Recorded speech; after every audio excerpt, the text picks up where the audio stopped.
Aujourd'hui, j'ai envie de vous faire une vidéo par rapport à la guerre en Ukraine. Est-ce que Poutine a gagné sa guerre?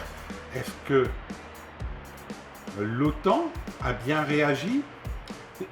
Je ne vais pas réellement répondre à ces questions ici, mais je vais vous parler des sanctions économiques et les problèmes de gaz qui va arriver en Europe. Alors, on va tout d'abord parler des problèmes de gaz dans un premier temps, avant de vous parler des sanctions économiques et de la petite chose que le Brésil a réussi à faire. Alors, en Europe, vous savez, l'Europe dépend du gaz russe. On a arrêté les centrales à charbon, notamment en Allemagne, pour faire des centrales à gaz. On a dit aux particuliers, vous allez acheter des voitures électriques, sans penser qu'un jour on pouvait avoir une guerre en Europe, partout dans le monde, et où on serait tributaire d'un pays, s'il veut nous vendre ou non. Et il y a, qu'est-ce qu'on constate actuellement, aucun plan de secours. Alors, tout d'abord, si vous voulez passer aux voitures toutes électriques, il faut se construire des centrales nucléaires. Et qu'est-ce qu'on voit actuellement, c'est que nos centrales nucléaires, on n'a eu aucune qui ont été construites et 50% du parc est à l'arrêt. Donc c'est très mauvais pour les fêtes de fin d'année, si on peut dire, car s'il y aurait un très grand froid, les stocks de gaz pourraient faire ça. Et il n'y a pas assez de méthaniers pour ramener du gaz des États-Unis ou d'Amérique du Sud en Europe. Les sanctions économiques qui ont été imposées par l'ensemble des pays sont des sanctions que je ne souhaite pas discuter ici. Ici, je souhaite plutôt discuter de qu'est-ce qui peut se passer, c'est-à-dire de l'engrenage au niveau de ces sanctions. Donc, il faut savoir que le Brésil va acheter ou a acheté, parce qu'actuellement on ne nous dit pas trop, du diesel qui va venir de Russie, avec, vous n'allez pas le croire, une réduction de 30% par rapport au prix international.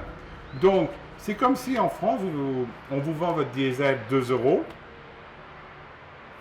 Et bien en fait, si vous achetez votre diesel en Russie, on pourrait vous le vendre à 1,40 €.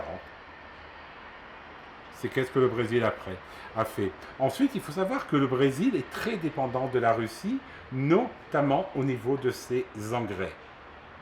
Et là, vous allez comprendre quelque chose que je ne sais pas si les personnes ont pensé que la guerre pouvait durer, mais le Brésil a 50% de ses engrais qui viennent de Russie ou Biélorussie.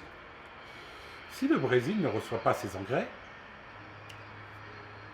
le Brésil a des engrais pour cette récolte, on va dire, pour les semis qui vont être plantés pour la deuxième récolte. Il n'y a pas de problème. Mais en 2023, c'est ça les stocks. Si le Brésil n'arrive pas à importer. Donc, il faut savoir que le Brésil exporte énormément de poulet, que le Brésil exporte énormément de soja, que certaines graines de soja vont nourrir nos vaches, etc., etc.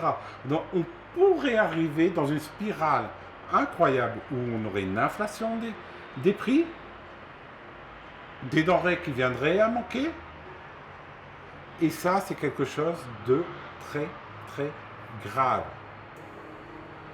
Et actuellement, le Brésil, il faut savoir que dans l'histoire du Brésil, il y a toujours eu une neutralité en termes de guerre. C'est-à-dire, on ne va pas soutenir un pays, on ne va pas soutenir l'autre. Mais si on doit faire des échanges économiques, on les fait avec les deux pays et on les fait, si on peut dire, de même nature.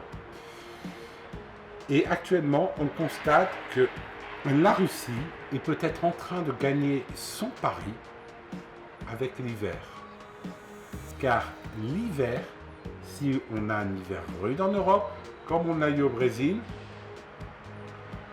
la population pourrait réellement changer au niveau de son comportement et souhaiterait dire à ses représentants, nous souhaitons maintenant la fin des sanctions pour qu'on retrouve notre gaz, notre électricité, pour qu'on appuie d'augmentation au niveau des matières premières.